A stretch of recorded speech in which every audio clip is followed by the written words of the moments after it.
Friends, we all know that water is elixir of life, and we also know the importance of water for the human civilization, for our life, for our livelihood. Uh, Livelihood is very important basically because in the world, more than half of the population, half of the workers, work in the area uh, which is dependent on water. Water is also essential for flora and fauna around. It is also essential for the biosystem in which we live. And nowadays, there is a lot of awareness about the ecological needs of the water, like human resources, land, financial resource. Water is also a very important ingredient for the economic development of the countries. And globally, all developing nations and to be developed nations need water for their economic development. What is also crucial for each nation's food security, energy security, and national security. And that is why globally there is an increase in the demand of water from all sectors in the last few decades. Water is a dynamic resource. A flowing water does not follow man-made political boundaries. The natural flow of water, both above the surface and below the surface, crosses international boundaries at many places, and that is why world's freshwater resource is shared by many countries. As you might be knowing, the world's freshwater resource is very limited. Out of the total water of the Earth system, only 2.5% of the water is a freshwater, and out of that, almost 90% of the water is locked either in the polar ice caps or very deep underground. So the fresh water that is usable for the human beings or the human civilization or the ecosystem is the water that we see in the lakes and rivers and also in the shallow groundwater. All over the world, we have 263 transboundary lakes and rivers covering almost half of the Earth's surface. 145 countries have territory in those basins, and 30 countries lie entirely within them. If you see the map of the transboundary basins of the world, you will see that more than 50% of the area is covered. And you will also realize that at many places, these boundaries or these transboundary basins lie in the area where we have a higher population density. Normally, we mostly think about the surface water, but groundwater is also very important, basically because more than 2 billion people of the world depend upon groundwater.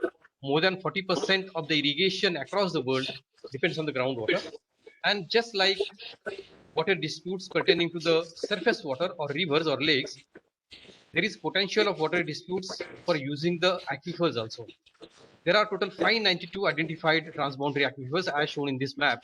And you will see that though most of these aquifers overlap with the interbasin or transboundary basins, there are areas where they are not lying on any transboundary basins. Uh, and in those aquifers, there is a potential of conflict in respect of water use. In the past few hundred years, from 1920 to 2020, the global population has almost quadrupled. It has become 4 times, whereas the demand for water has increased 8 times. And it is going to increase at a higher rate in the coming years. The demand, which is presently at about 4,600 BCM, and which was about 500 or 600 BCM in 1920, is likely to increase by about 30% by 2050. As usual, as it happens with the other resource, water is also a resource which is in short supply. There is more demand than the supply, and that is what there is a competition among the riparian states to use as much of water as possible from the river basins. And overexploitation of lakes, rivers, and aquifers has not only given rise to the conflicts, but it has also impacted the fragile ecosystem. We all are aware of the impact of climate change. It is going to have a major impact on the water resources availability, its reliability, and sustainability. And that aspect is also putting more and more stress on the available water resource. All these things are leading to the water conflicts. And I would like to quote from two important personalities, two important dignitaries, which have quoted about water conflicts. Ban Ki-moon, who was the former UN Secretary General, had said that water scarcity threatens economic and social gains and is a potent fuel for wars and conflicts. Similarly, the Vice President of World Bank, Mr. Ismail Sergeldin, said, and I quote, "Many of the wars this century were about oil, but those of the next century will be over water." I unquote. So it's very clear that water conflicts is a major issue across the globe. And the reason is, out of the world's 263 transboundary basins, most of the basins doesn't have any cooperative framework by which the riparian states can cooperate, come together, and manage the water basin or river basin. 158 basins lack any type of cooperative management framework. If you see the occurrence of conflicts in the past few years, as per the United Nations World Water Development Report 2019, during the period of 2000 to 2009, about 94 conflicts were registered where water played a role. In a conflict, water plays three types of roles. First is conflict due to the water itself, because of the dispute regarding the use or sharing or management. The second is water systems or the water reservoirs are used as a weapon. And the third role is in the form of a casualty, in the sense that during the conflict, the water systems, the water infrastructure, the reservoirs, the dams, they become the casualty of it. So if you see the period from 2000 to 2009, there were 94 conflicts. 49 were as a trigger, 20 were as a weapon, and 34 as a casualty. We see a jump in those registered conflicts for the duration of 2010 to 2018, where 263 conflicts were registered, 123 as a trigger, 29 as a weapon, and 133 as a casualty. And as you might be knowing, this figure may show you a very sharply rising graph of the conflicts, but that may be because of in the past few years or past few decades, we have seen the rise in the conflicts all over the globe. I will request participants to please switch off their microphone. There is a disturbance in the presentation. I request all of you to please switch off your microphone. Yeah, thank you. But if you see the conflicts which had a potential of disrupting the regional peace, such big or acute conflict were about 37 since 1948. So we do get a very strong impression that water is a potential for water conflict. But I must say that wisdom prevails, and many nations they realize the importance of equitable and reasonable water distribution, water allocation, and use. And water acts as a natural resource for bringing the warring factions onto the negotiating table. And water also acts as a catalyst in promoting international cooperation. So even though we saw 37 incidents of acute conflict in the last few decades, at the same time, approximately 295 international water agreements were negotiated and signed in the same period. So that means the trend in the coming in the last few decades is to realize the importance of water cooperation and starting negotiation with the neighboring countries. And this is not really a new concept as such. The international water treaties, history of the international water law is quite old, and it starts from 2500 BC. And one of the oldest treaty regarding the water sharing, which is known to the mankind, is the treaty between two Sumerian city-states of Lagash and Umma. The pictures that you see below are actually the stone engravings that have been found, which regarding which has recorded this treaty. And the Food and Agriculture Organization of the United Nations has identified more than 3,600 treaties relating to international water resources dating from AD 805 to 1984. So that gives us a very good idea that yes, along with the water conflict, there is increasing trend of water cooperation in the water sector. And this approach of cooperation among the nation states actually promotes regional peace. There are many benefits of cooperation. It promotes the economic development among the riparian states. It gives food security, promotes international trade. It also gives improved governance and facilitates regional integration. One of the best example of regional integration is the European Commission, now where along with the political and economic integration, the integration or the cooperation in water sector has been phenomenal. There has been numerous agreements for sharing, conservation, management of transboundary waters of this European Union. Uh, and such cooperation helps in the ecosystem preservation and also facilitate taking on the challenge of climate change adaptation. Near to the home, we are part of South Asia. Pakistan, Afghanistan, Nepal, India, Bhutan, Bangladesh, and Sri Lanka. These are the nations in the South Africa, and we have our own challenges in respect of food, water, and energy security. China is also a close neighbor of us, and if we combine China with the South Asian countries, we have about 37 to 40% of the population of the world residing in this area. We have about 3.5% of the land, 5% of the water, and the biggest population, South Asia itself has a 25% population, and if we include China into it, the population becomes about 38 or 39%.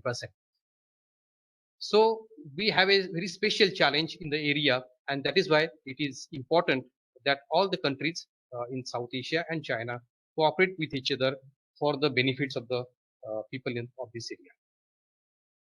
If you take a look at the map of South Asia, you will find that some of the biggest river basins are in this area, which include Indus, Ganga, Brahmaputra, and they all are transboundary basins. In addition to the transboundary basins, we also have transboundary aquifers in the South Asia. Though the sharing of waters of the transboundary aquifers is not yet on the anvil, we have yet to tackle the surface water itself. But yes, in future there may be some issues pertaining to the aquifers also. The United Nations International Groundwater Resource Assessment Center has identified these 5 aquifers. The first is Indus River Plain Aquifer between Pakistan and India. Then south of Outer Himalayas Aquifer between India and Nepal. East Ganges River Plain Aquifer, Bangladesh and in India. Southern of Himalaya Mountains, India and Bhutan. And mid of Brahmaputra River, that is between India and China. So all these countries are sharing these aquifers. As we saw, India is drained by a number of transboundary rivers and their tributaries, namely Indus, Ganga, Brahmaputra, and Barak. And we share these rivers with Nepal, China, Myanmar, Bangladesh, Pakistan.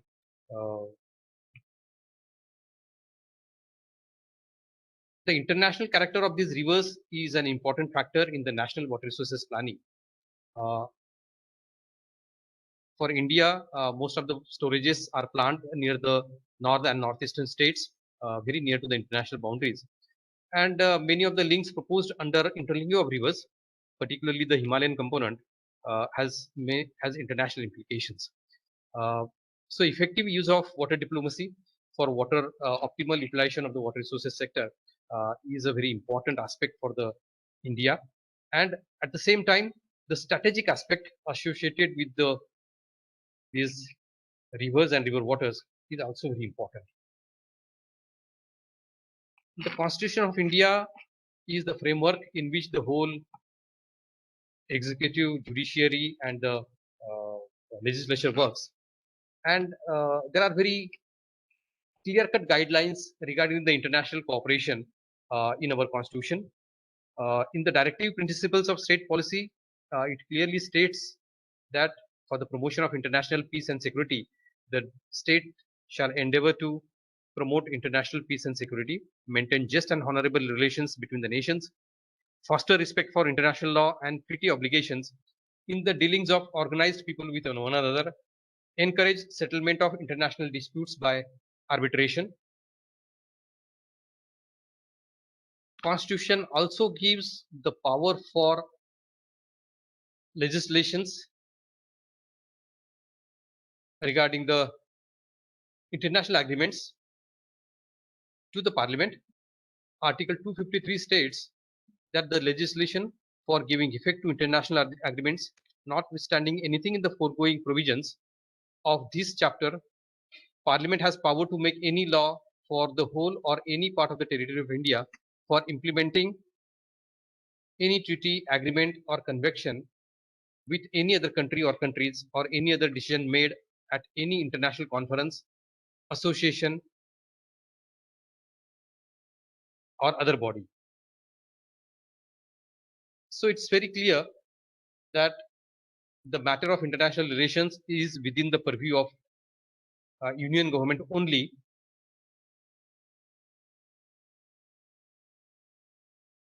India has a national water policies starting from 1987. The latest policy is 2012. The policy also clearly gives directives regarding the international rivers, and it says that even while accepting the principle of basin as a unit of development on the basis of practicability and easy implementability, effort should be made to enter into international agreements with neighboring countries on bilateral basis for exchange of hydrological data of international rivers on a near real-time basis. So it's a very clear guideline regarding the sharing of hydrological data. It also says in clause 13.2, negotiations about sharing and management of water of international rivers should be done on a bilateral basis in consultative association with riparian states, keeping paramount the national interest. Adequate institutional arrangement at the center should be set up to implement international agreements. So it's very clear that whatever international cooperation that we undertake, the national interest has to be paramount. We are a sovereign country, and for any sphere of work, the national interest has to be paramount. The same is with the sharing of water resources or for international cooperation regarding the water. The last line says adequate institutional arrangements at the center should be set up to implement international agreements. So it is upon the Indian government to set up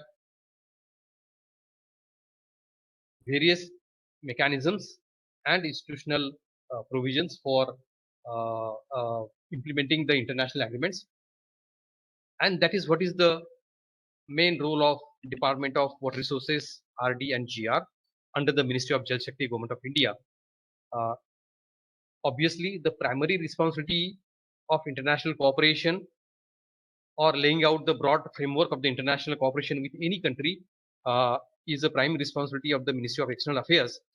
But the domain ministry or the line ministries, whether it is a Ministry of Power, Ministry of Water, or Ministry of Jal Shakti or Ministry of Commerce, they work within the broad framework of the international cooperation delineated by the Ministry of External Affairs for a particular country. So the role of the department is basically in the implementation mechanism for existing international treaties, agreements, and MOUs that India has signed with various countries, neighboring countries, as well as other countries. It's not only sharing of water or management of water. There are many issues in the water sector, like sharing of hydrometeorological data, sharing of flood forecasting data, sedimentation of the international rivers, inundation in the upstream areas due to the water structures on the downstream side, water quality issues, erosion of the river banks, maybe due to the anti-erosion measures taken from by one side, it will have an impact on the other side. So there are many issues which needs discussion and deliberations among the nations. Moreover, the department is also handling the monitoring of transboundary rivers of India and responding to the issues pertaining to the waters of these rivers. The department keeps track of the happenings on these rivers across the boundaries. And whenever there is a issue which has an implication for India, they are brought to the notice of the respective nations through diplomatic channels and through the established channels also. Apart from the cooperation with the neighboring countries where we have a shared basins, we also cooperate with the other countries of the world in the field of water resources development and management in terms of training and capacity building, sharing of expertise and experiences, sharing and transfer of technology, consultancy services. We also take up various studies and study tools and also support for developmental activities. So all these are the roles of the Department of Water Resources. As I said, the main responsibility is implementing mechanism for the existing international treaties. And we have few treaties with the neighboring countries. Indus Treaty signed with Pakistan in 1960. Ganges Treaty signed with Bangladesh in 1996. Mahakali Treaty signed with Nepal in 1996. There is no international treaty with Bhutan and China, but there are various MOUs and agreements. So the Department of Water Resources is handling the implementation mechanisms for implementing these treaties. And as we go along, I will touch upon the touch upon the various aspects of these treaties in the context of the role of Department of Water Resources. These treaties and associated matters are going to be taken in very much detail in the subsequent webinars that have been planned, and each will be taken by the expert to a very large detail. But my effort will be only to touch upon the various important aspects in the context of the role of Department of Water Resources.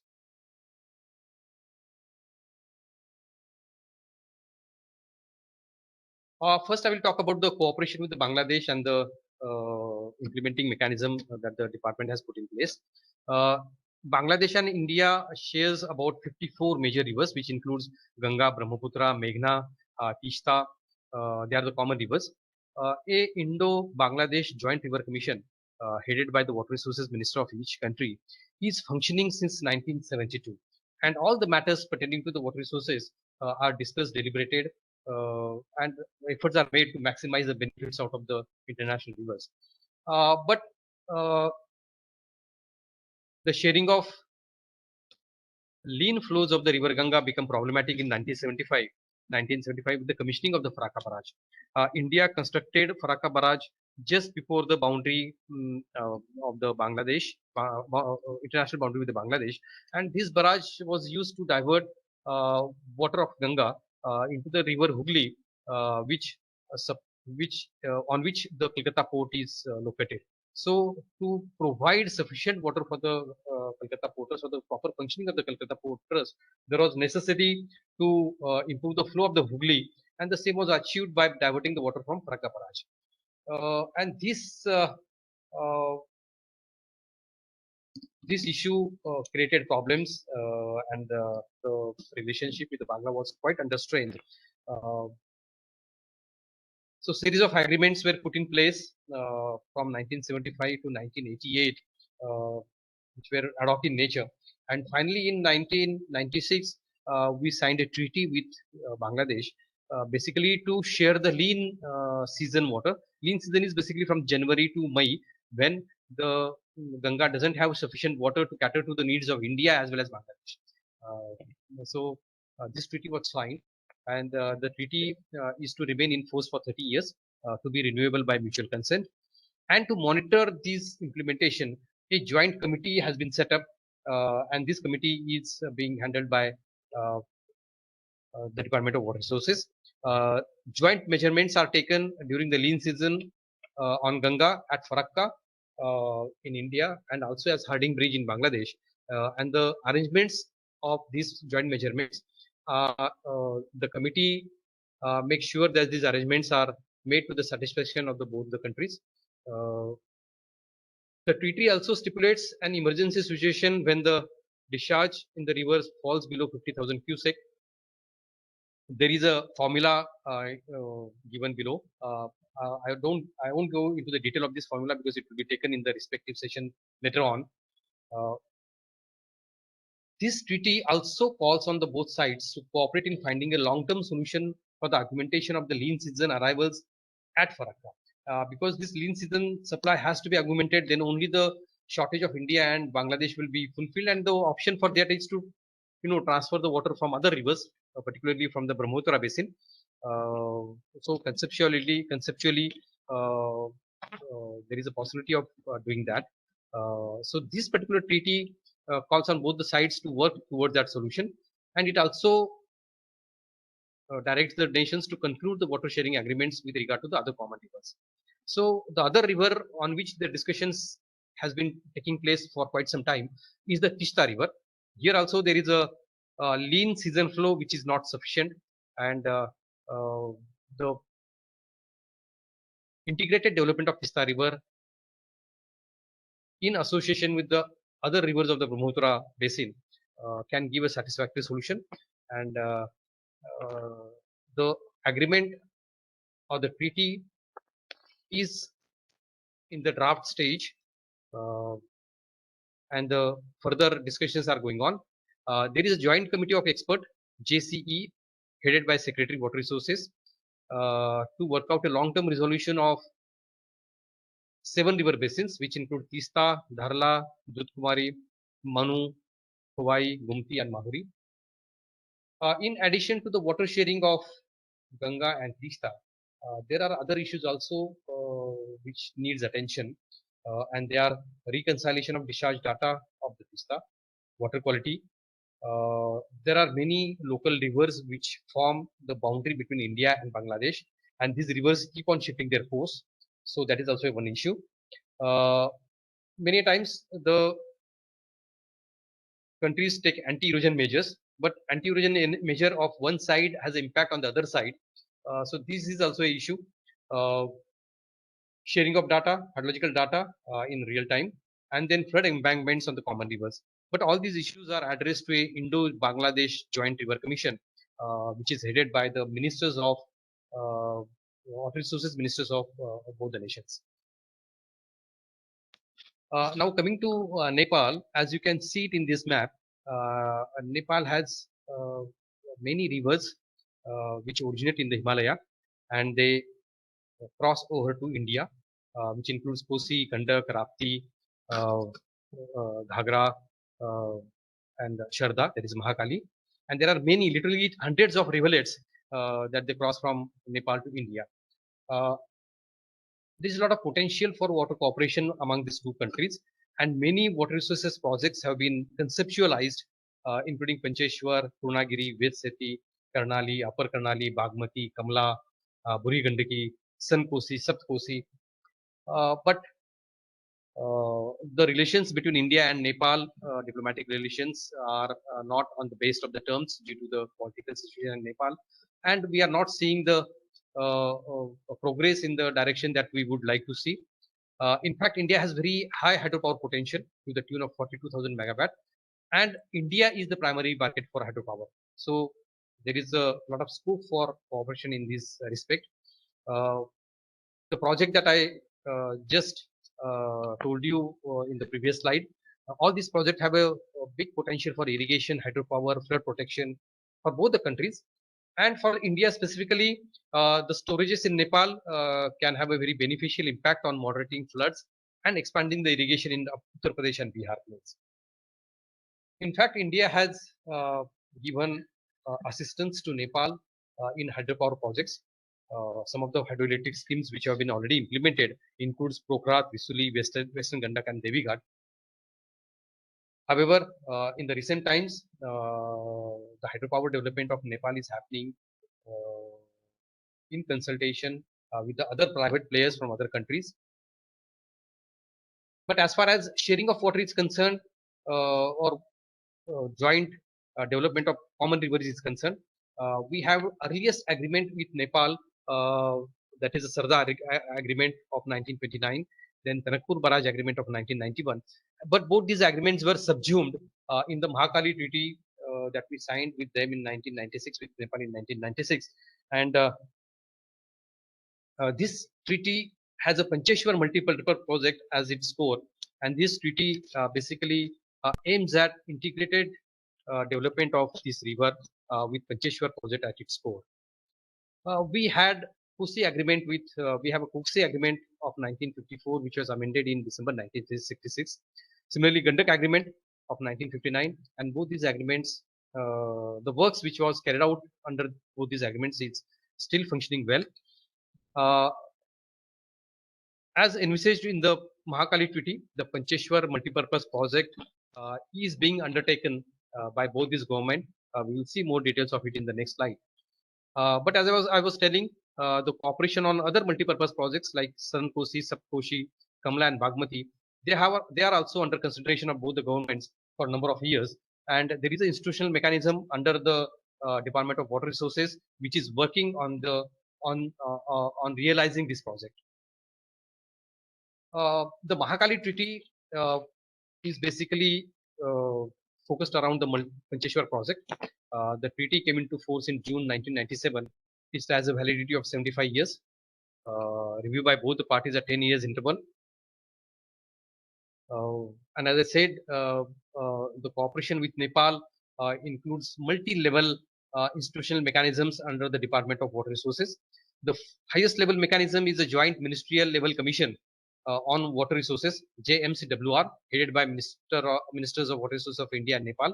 Then the second level is JCWR, Joint Committee on Water Resources, headed by Secretary.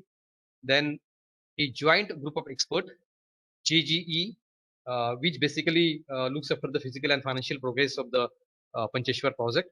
Then there is a joint team of experts, JTE, headed by member RM from the Indian side.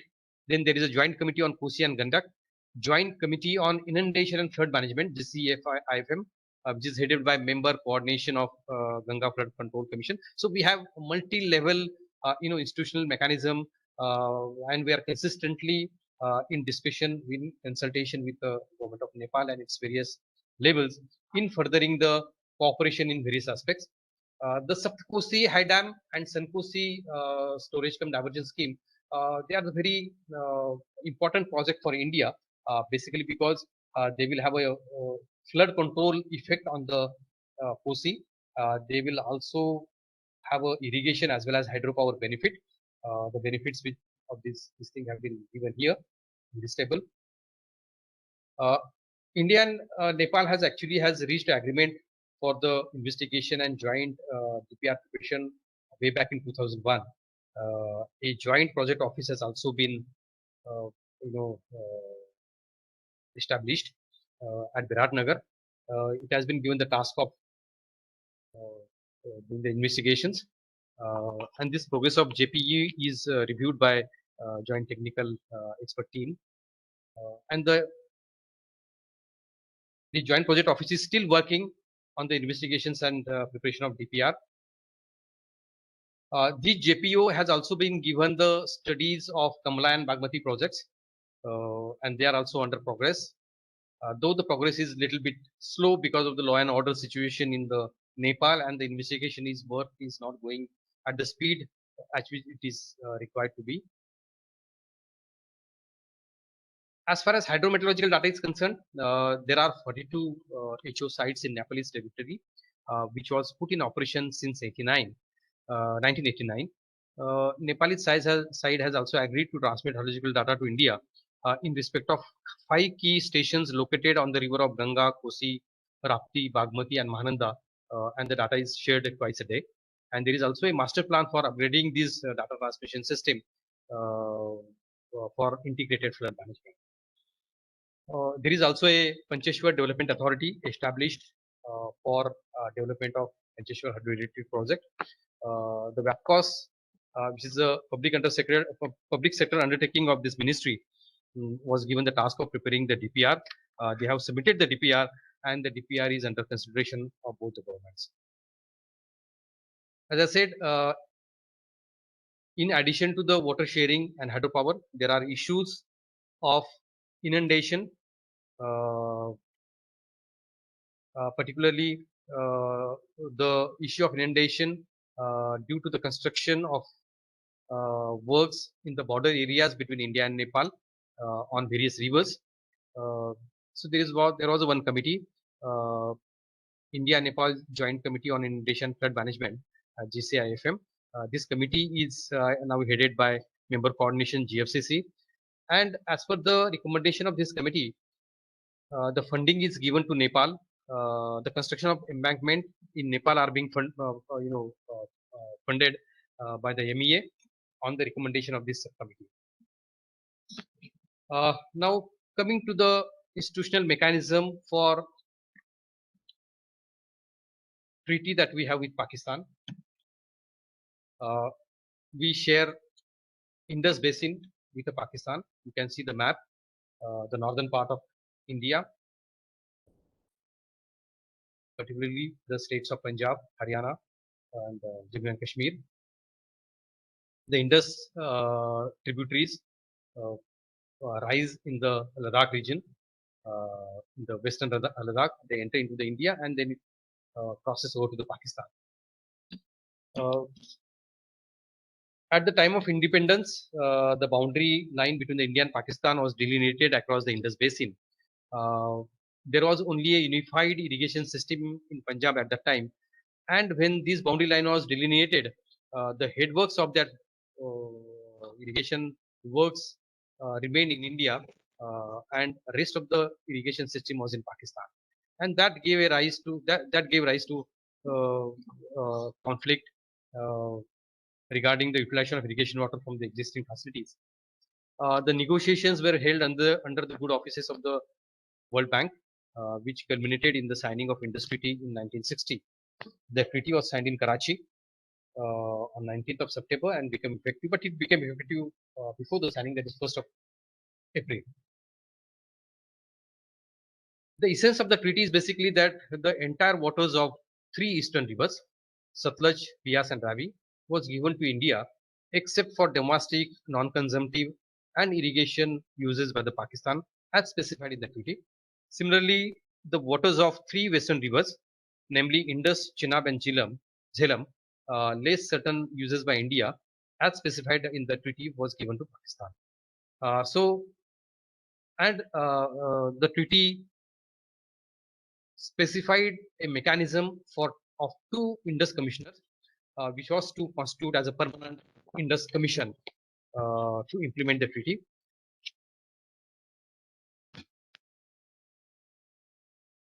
As far as India is concerned, there is no quantitative limit on the Indian uses from the western rivers for the purpose of domestic, industrial, rural and urban water supply, and also non-consumptive uses for navigation, floating of timber, flood protection, fish, culture, wildlife, and other beneficial uses, provided the exclusive seepage and evaporation incidental to the control or use, the water remains in or is returned to the same river or its tributaries.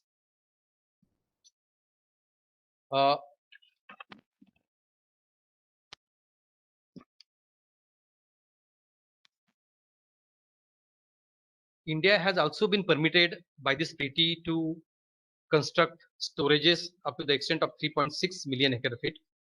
However, India has not created any storage so far.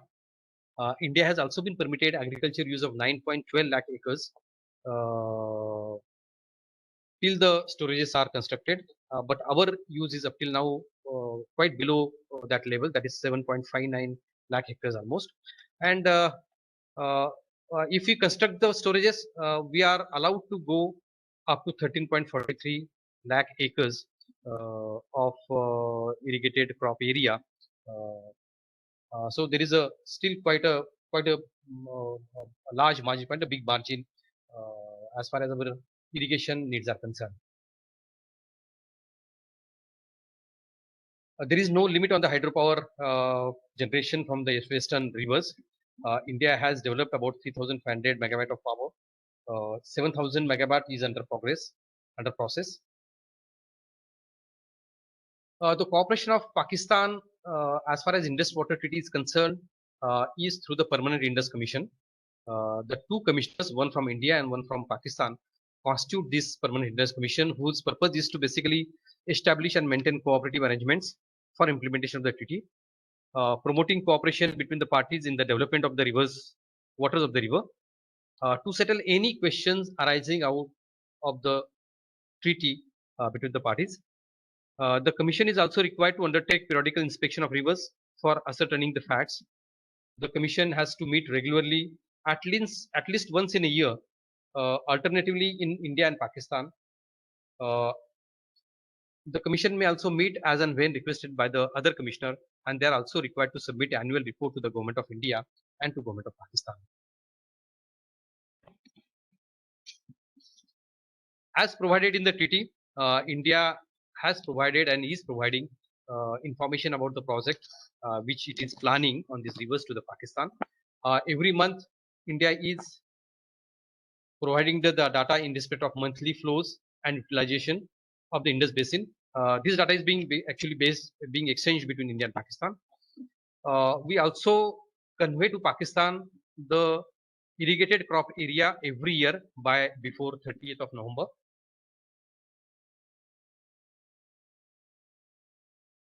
We are cooperating with Pakistan in respect of hydrological and flood data. So the flow data about the river of Ravi, Satluj and Bias was transmitted to Pakistan through telegram since 1962. Then it was switched over to broadcasting mode. Now from 2006 onwards, on the request of Pakistan, we are providing the information through telephone. In fact, we have established a control room in the Ministry of Jal Shakti, that is Department of Water Resources. We are not charging anything to the Pakistan for communication of the flood data, even though the treaty provides for the same. This is purely a goodwill gesture on the part of India on the humanitarian ground. Indus Treaty is being regarded as one of the finest example of international cooperation all across the world, basically because of its robust functioning for the last few decades. In spite of armed conflict between the two countries, India and Pakistan, in spite of the three wars, the functioning of this Indus Commission continued. The implementation of the Indus Water Treaty continued, and that is why it is seen as one of the finest example of international cooperation. But there were few occasions of disputes raised by Pakistan, and they are Baglihar and Kishanganga. We have a special session to deal with these two disputes, which will be handled by the respective speakers later on. I will just touch upon these aspects in light of the role of Department of Water Resources. Baglihar was basically a technical difference where in an industry there are provisions as to how the hydro power plants should be constructed by India. There are certain technical restrictions, and this Baglihar difference was basically a technical difference. So as per the provisions of the industry, a neutral expert was appointed by the World Bank, and this neutral expert gave his judgment, which was largely in favor of India. There were a few technical issues like maximum design flood, whether the spillway should be gated or ungated, what should be the level of the spillway gates, pondage, and level of the power intake. The award given by the neutral expert was largely in favor of India.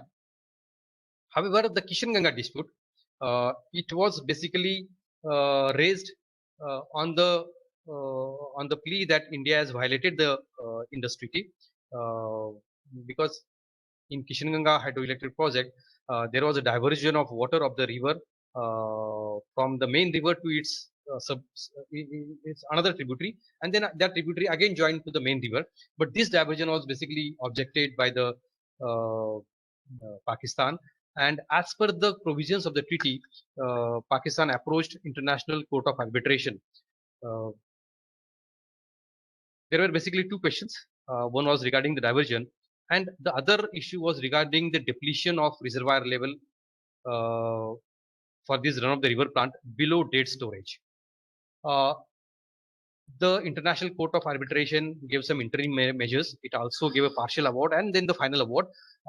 Here also, the award was largely in favor of India. The diversion of water by India was allowed. However, India was not allowed to dot around the reservoir below the dead storage level.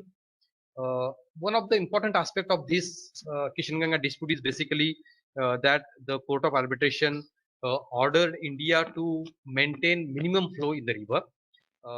India submitted for 4.25 cubic of minimum flow as per its studies, whereas Pakistan requested for 40 cubics, and the court order in between 19 cubic of minimum flow. Now, this is very interesting to know that there is no provision of minimum flow in the treaty as such. However, we must understand that when the issue goes to the judicial forum, whether it is International Court of Justice, whether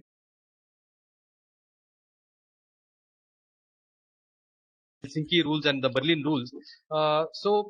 We must understand that when it comes to the dispute resolution or when it comes to the legal aspects, no doubt the primary foundation is the agreement that we sign with the particular country or the treaty that we sign with the particular country.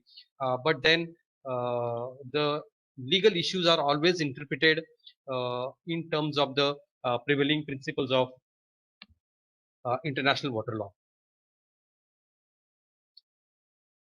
Friends, the next is basically cooperation with China. As you can see it in this particular slide, with China, we share one of the biggest river basin of the world, that is Brahmaputra.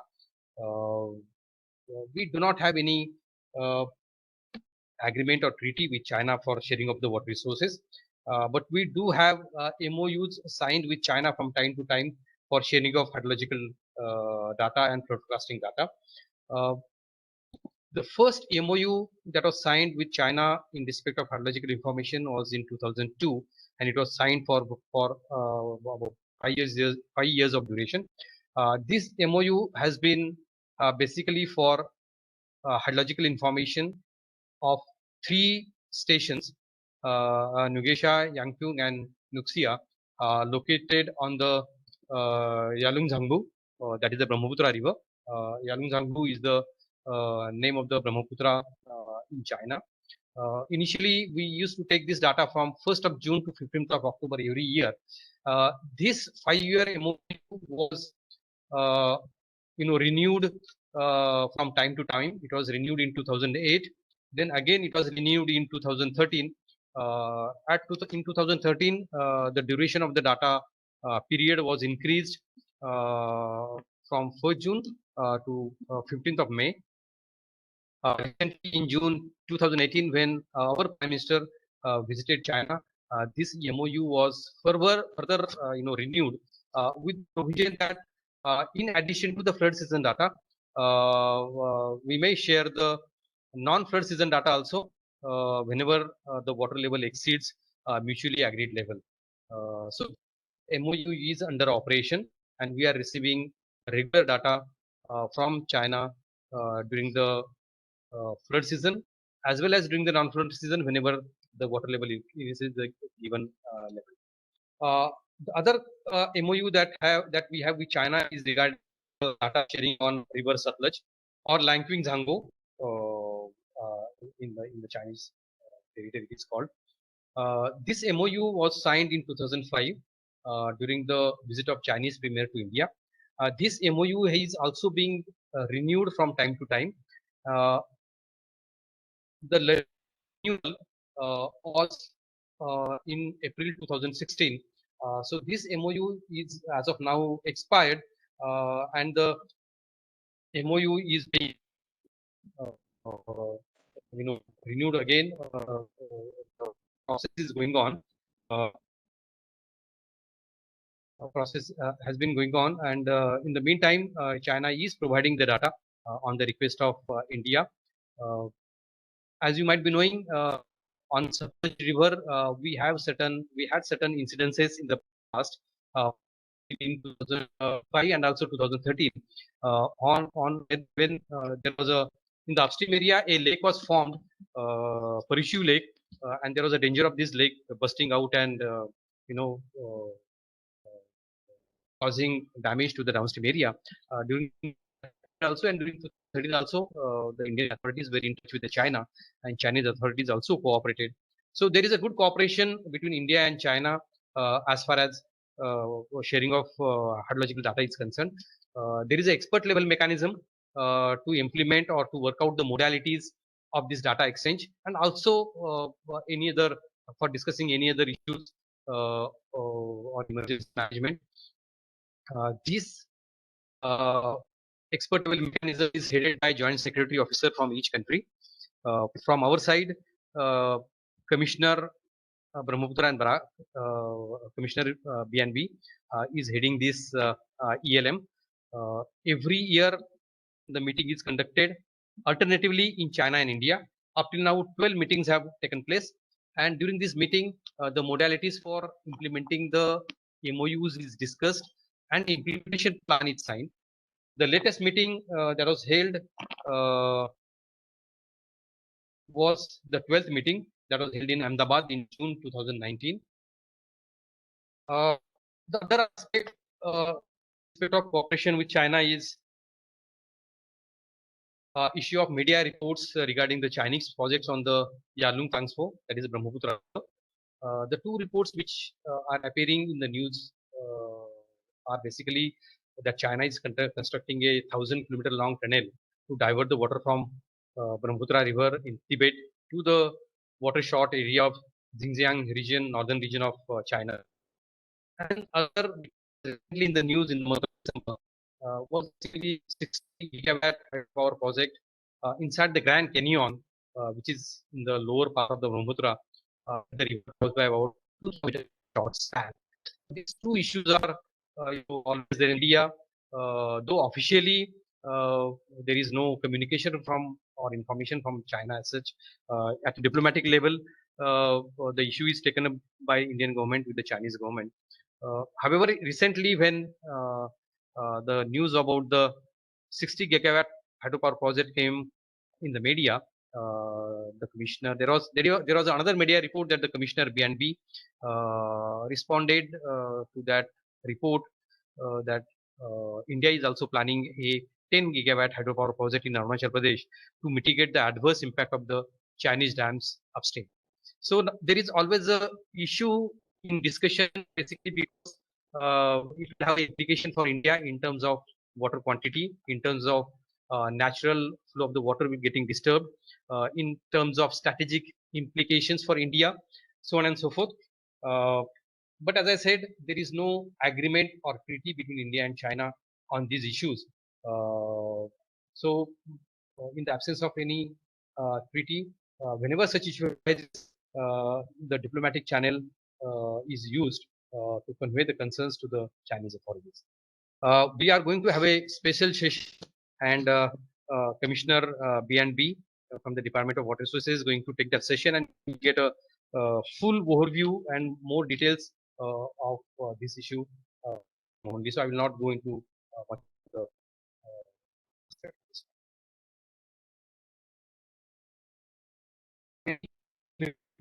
plan in India. There are 4 major rivers, namely Torsa, Wangchu, Sangpush, and Manas. And all these rivers have a large snow-fed perennial flows, affording attractive possibilities of hydroelectric development. The cooperation regarding the hydrometeorological data and forecasting data is already in place. A scheme titled Comprehensive Scheme for Establishment of HO and FF Network on the rivers to India and Bhutan is in operation. The network consists of 35 stations located in Bhutan and being maintained by the Royal Government of Bhutan with funding from India. The data received from these stations is utilized in India by CWC for formulating the forecast. There is a joint group of experts consisting officials from both the countries, which reviews the program and other governments' scheme of data sharing. The matter relating to the problem of floods created by the rivers originating from Bhutan and coming to India.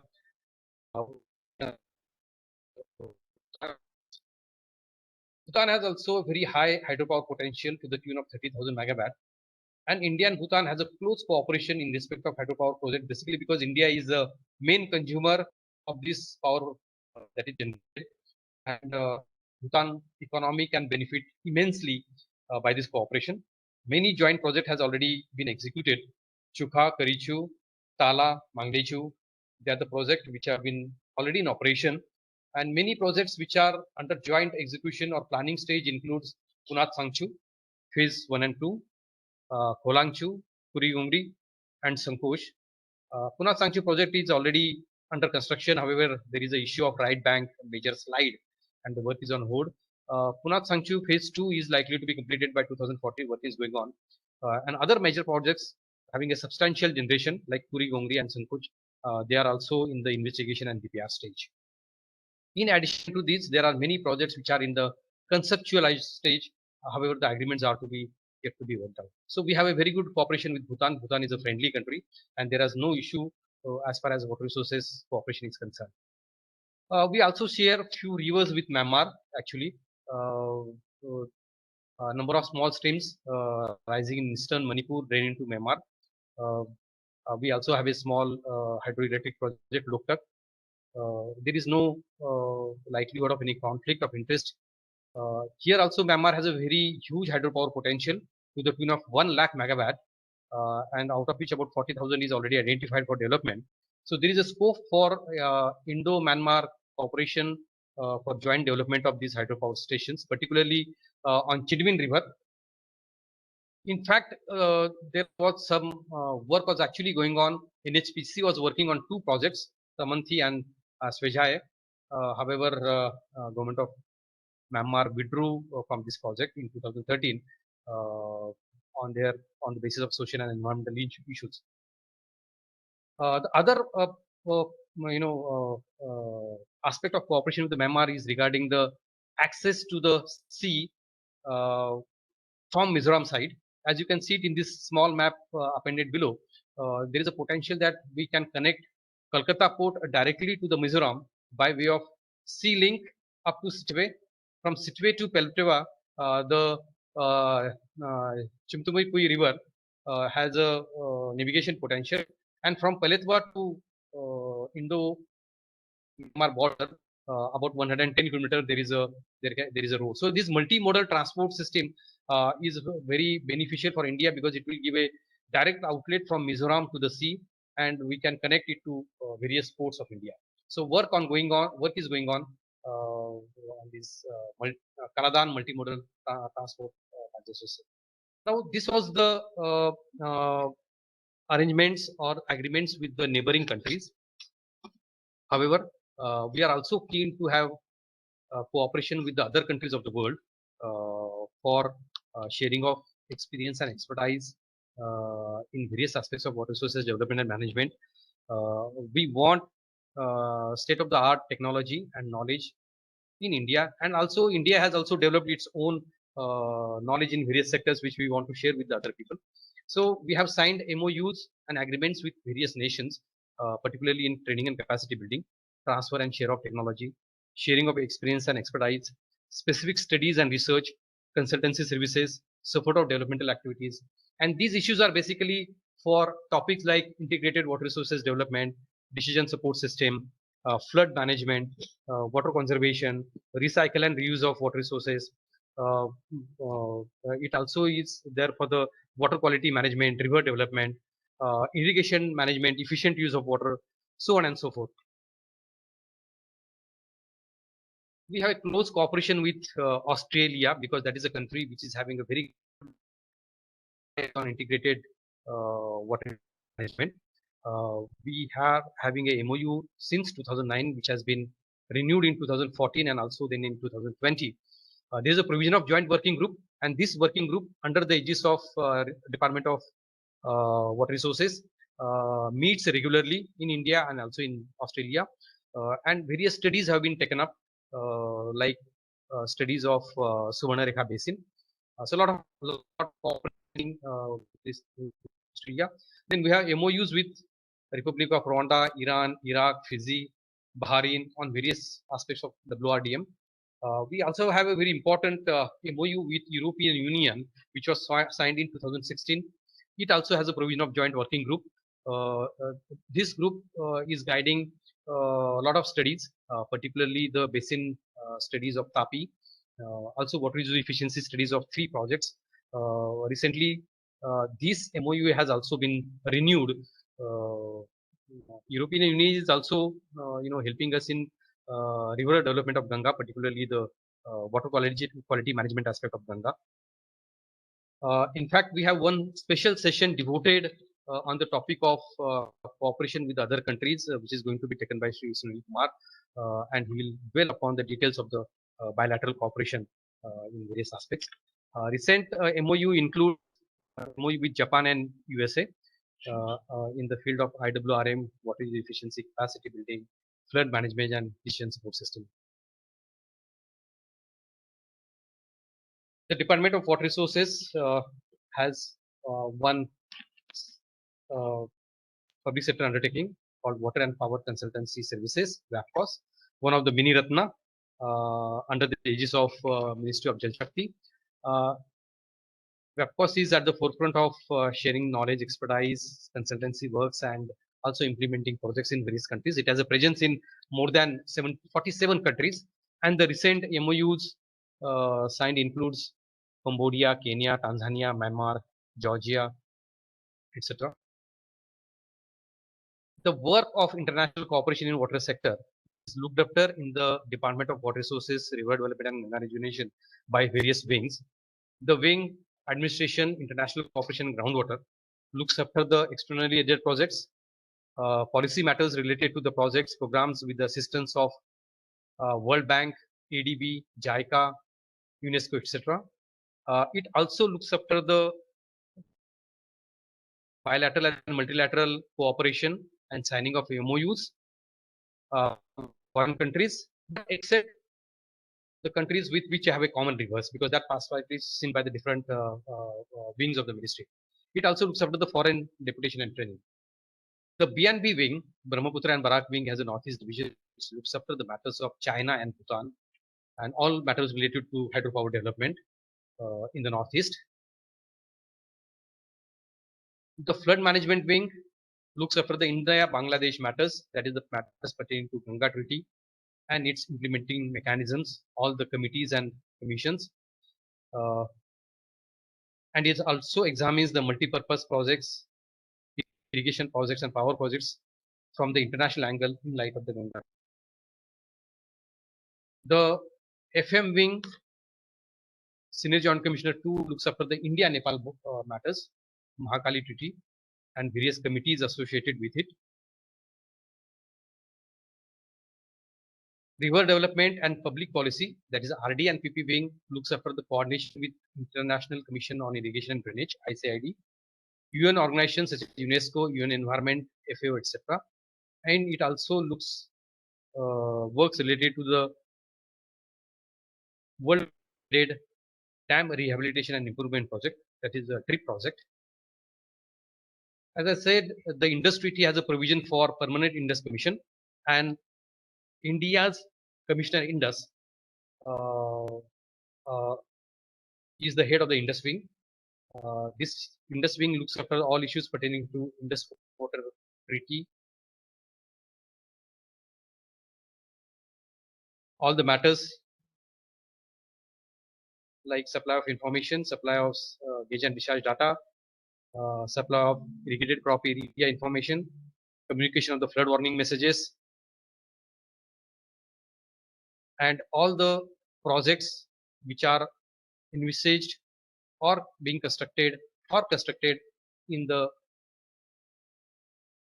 Indus Basin, that is Kishanganga, Ratle, Mianala, Local Nai, Pakaldul, Tulbul, so on and so forth. And it also, keeps liaison with Ministry of External Affairs and various wings. In fact, all the wings of the Department of Water Resources, RD and GR, while discharging its responsibilities in respect of has a close relation with the MEA, because MEA is the primary agency which gives the broad framework of the cooperation that we have. We have to proceed with any particular nation.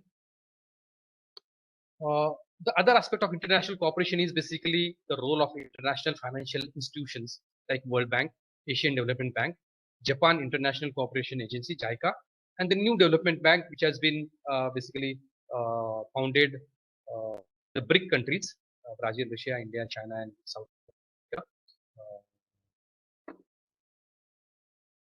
There are various facets or dimensions to the involvement of these international financial institutions in various projects. One issue is they are financing the eligible projects. As I shown in this slide, there are quite a few of projects from World Bank, like important them being the HPA and the project from Asian Development Bank, Japan International Cooperating Agency, and also New Development Bank, which is funding the Rajasthan Water Resources restructuring project. As you will see, these are the projects which mostly does not have any international angle as of now, or the project which doesn't have any international implications. The role of institutional funding has another aspect whereby these institutions have the investigatory mechanisms. For example, the World Bank Inspection Panel. Now, this investigatory mechanism aims at providing a means to redress the grievances of the concerned individuals and communities in case of non-compliance of operational policies and procedures by the bank. Bank has certain policies and procedures which is supposed to operate while funding the projects in the member countries. If a project or if a fund is violating the norms, these are the investigatory mechanisms which can bring such things to the notice, and then remedial actions are taken, which may include the withdrawal of the credit also. Okay, so in a way, these bodies contribute to the respect of the law within the institutional or within the international financing institutions, as they allow a better implementation of the policies and procedures by the management of the institution. That is one aspect. But the other aspect of it is that these institutions also support the international water law, or they endorse the international water law. For example, the internationally recognized legal instruments, which is UN Convention on the Law of Non-Navigation of International Waters in 1997, is an authoritative legal instrument for international water law. Up till now, 37 countries have ratified it. None from the South Asia, Pakistan, India, Bhutan, Nepal, Bangladesh. Nobody has ratified it, nor China has ratified it. So that convention is not really binding on us. But this convention is endorsed by the many international financial institutions. So any international project or any transboundary project which is constructed in line with the principles that are enumerated in these conventions will get easy financing from this world, from these institutions. Okay, and any project which is not based on the transboundary agreements or international agreements, or which are being executed unilaterally by a particular country, then these international financing institutions will not be in favor of funding such projects. So basically, indirectly, these bodies contribute to the respect of international water law by the country. So these are the aspects of international role played by the these funding agencies. So in conclusion, I will say international cooperation is essential for preventing and mitigating water conflicts, and to usher in the era of equitable and reasonable utilization, protection and preservation of international water courses, which will facilitate ultimately economic development of the people of the region. Department of Water Resources, River Development and Ganga Rejuvenation plays a vital role in providing institutional arrangements for implementing the international agreements, for fostering cooperation with the neighboring countries. It also actively works towards cooperation with other countries in the field of WRDM in terms of training and capacity building, sharing and transfer of technology, consultancy services, etc. And international financing institutions play multifaceted role in water sector development. With this conclusion, I will conclude my presentation. Thank you so much for your patience listening, and sorry for the interruption in between. I hope rest of the presentation